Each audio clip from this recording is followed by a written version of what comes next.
मैं संघ हूं। आज मैंने 96 वर्ष का सफर तय कर लिया है और 97 वर्ष में प्रवेश कर रहा हूं। वर्ष 2025 को मैं 100 वर्ष का हो जाऊंगा। वर्ष 1925 में विजयादशमी के दिन नागपुर में डॉक्टर केशव राव बलिराम हेडगेवार जी ने मुझे संघ रूपी जिस बीज के रूप में रोपा था, तब किसी ने भी नहीं सोचा होगा कि मैं एक वट वृक्ष बन जाऊंगा। आज इस वट वृक्ष की कई शाखाएं राष्ट्र निर्माण कार्य में लगी हुई हैं। संघ के प्रथम सरसंघ चालक हेडगेवार जी ने अपने घर पर 17 लोगों के साथ गोष्ठी में मेरे गठन की योजना बनाई थी। इस बैठक में हेडगेवार जी के साथ विश्वनाथ केलकर, भावजी कावरे, अण्णा साहने, बालाजी हुद्दार, बापूराव भेदी आदि लोग मौजूद थे। मेरा क्या नाम होगा, क्या कार्य होंगे, सब कुछ समय के साथ धीरे धीरे तय होता गया।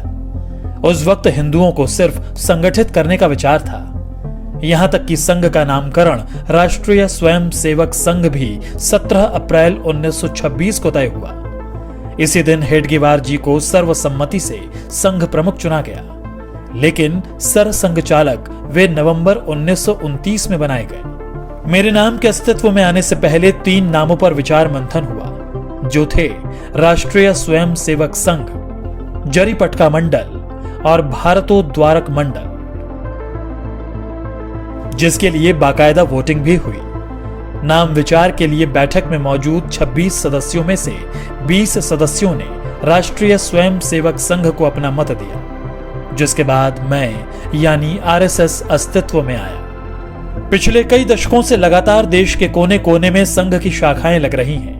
हेडगेवार जी ने व्यायामशालाएं और अखाड़ों के माध्यम से संघ कार्य को आगे बढ़ाया था। स्वस्थ और अनुशासित स्वयंसेवक होना उनकी कल्पना में था। 96 वर्ष के सफर में आज मेरे 80 से ज्यादा समविचारी और अनुषांगिक संगठन हैं। दुनिया के करीब 40 देशों में मैं सक्रिय हूं। पर मेरा यह सफर इतना भी आसान नहीं था। कई ऐसे मौके आए जब मुझ पर आरोप प्रत्यारोप भी लगे और यहां तक प्रतिबंध भी लगा दिया गया। इस दौरान स्वयं सेवकों के साथ दुर्व्यवहार भी हुआ, लेकिन हम स्पष्ट थे क्योंकि हमारा लक्ष्य स्पष्ट था। हम सम और विषम परिस्थितियों में एक समान बढ़ते रहे क्योंकि लक्ष्य बड़ा था। संघ के विरुद्ध दुष्प्रचार के बावजूद समाज का एक बहुत बड़ा वर्ग ऐसा भी था जो संघ के समर्पण को देख रहा था और समझ भी रहा था। यही कारण था कि जिस परिवार को संघ के स्वयंसेवकों की मदद किसी न किसी रूप में मिली, वह सदैव के लिए संघ का हो गया। मैं तो अपने कार्य पथ पर अपने स्थापना के साथ ही निरंतर चलता रहा। आजादी मिली, लेकिन विभाजन की विभीषिका के रूप में दर्द भी मिला। रास्ते कठिन थे, मगर मैं रुका नहीं। अपने राष्ट्र और सनातन सुरक्षा के लिए मैंने तब भी 3000 कैंप्स लगाए और अपने बंधु भगिनियों के साथ चला।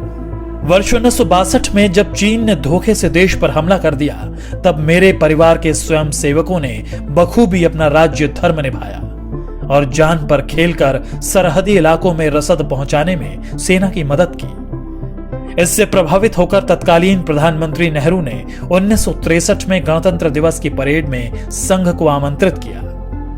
स्वयंसेवकों ने उस गणतंत्र दिवस की परेड में पूर्ण गणवेश के साथ भाग लिया और अपनी सादगी सात्विकता से सबको अवगत कराया था।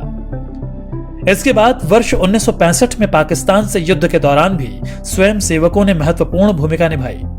तमाम विरोध और सभी कठिनाइयों के साथ संघ अपने पथ पर निरंतर आगे बढ़ता रहा। आपदा हो या युद्ध, मेरा संकल्प भारत समर्पित। कभी 25 स्वयंसेवकों से शुरू हुआ संघ आज विशाल संगठन के रूप में स्थापित है। बिना स्वार्थ, तन मन धन से दिन रात राष्ट्र सेवा, मानव सेवा में स्वयं सेवक जुटे हुए हैं।